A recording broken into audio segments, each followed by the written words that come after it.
চট্টগ্রাম বন্দরের বহির্নোঙরে থাকা রাষ্ট্রীয় মালিকানাধীন তেলবাহী জাহাজ বাংলার সৌরভে আগুনের ঘটনায় চিকিৎসাধীন অবস্থায় একজন মারা গেছেন। এছাড়া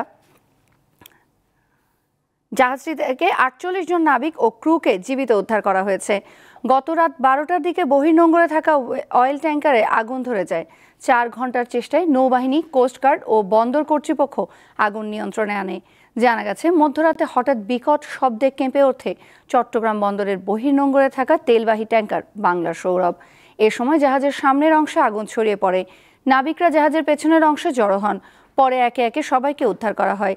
১১,৬০০ মেট্রিক টন ক্রুড অয়েল নিয়ে নোঙরের অপেক্ষায় ছিল ট্যাঙ্কারটি। এর আগে গত সোমবার বিস্ফোরিত হয় বাংলার জ্যোতি নামের আরেকটি অয়েল ট্যাঙ্কার।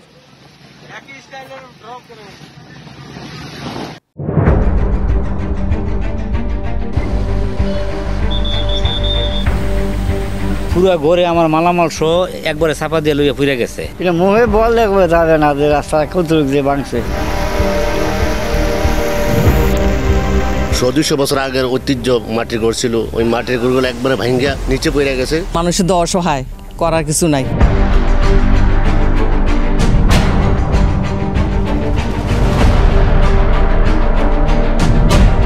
দীপ্ত সংবাদ, সবার আগে, জনস্বার্থ।